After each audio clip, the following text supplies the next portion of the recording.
No vídeo de hoje, eu fui até o aeroporto de Congonhas para poder gravar o serviço do Airport Bus Service, um ônibus que custa R$ 35,90 por pessoa e conecta os aeroportos de Congonhas a Guarulhos ou vice-versa, além de outros pontos da cidade, como o Terminal Tietê e a Praça da República, a esses aeroportos.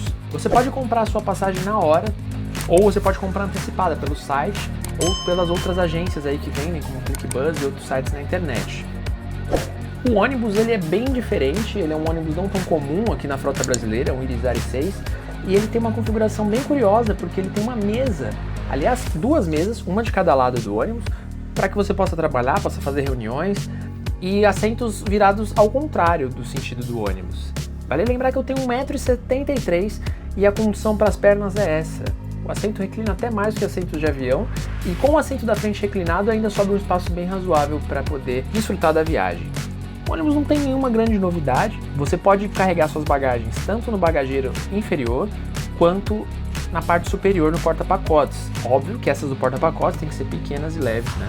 Prezando a segurança. O ônibus saiu aí com 4 minutos de atraso, mas isso não compromete a viagem ou horário de chegada, já que a grande vantagem por ser um ônibus é poder usar as faixas exclusivas de ônibus. Então mesmo com todo o trânsito na cidade de São Paulo, ele vai muito mais rápido do que qualquer outro carro iria, exceto os táxis. Mas daqui a pouco a gente fala sobre isso. Vamos falar sobre entretenimento. Ele passa a TV ao vivo durante toda a viagem, você ouve bem baixinho o volume da televisão. É um ônibus que conta também com internet Wi-Fi, a senha fica disponível num adesivo colado no próprio ônibus, porém ele não tem tomadas USB, então se você precisar carregar o seu celular, seus aparelhos, você vai ficar com dificuldades dentro desse ônibus. A viagem não é muito longa, dura um pouco mais de 1 hora, porém o ônibus não possui água, então tem a geladeira está trancada e tem banheiro, então se você precisar nesse período usar o banheiro, você tem um banheiro limpo, bem abastecido, com papel, com água, com sabão, então você não precisa se preocupar, principalmente se você vem entre voos e tá assim com pressa, às vezes vai estar na correria, não deu tempo de ir no banheiro.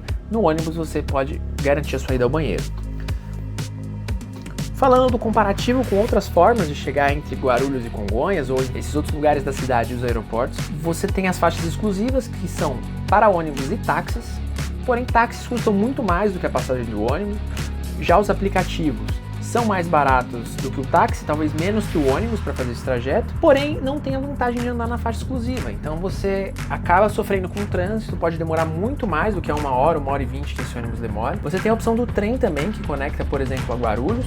Já em Congonhas você não tem essa possibilidade ainda, tá em obra. Então é importante considerar essa possibilidade se você precisa se deslocar entre os dois aeroportos. Chegando em Guarulhos, o ônibus faz uma parada no Terminal 1, depois no Terminal 2 e o ponto final é no Terminal 3. Então é importante você avisar na hora de comprar a sua passagem para qual dos terminais você vai, desde que seja na compra física. Apesar de eu também ninguém ter me perguntado em qual dos terminais eu iria, e em nenhum momento, mas e também não altera o valor, mas é importante você deixar tudo certinho, vai que algum dia alguma coisa muda. Se você gostou desse conteúdo, já curte, se inscreve no canal, compartilha com os amigos e até os próximos vídeos.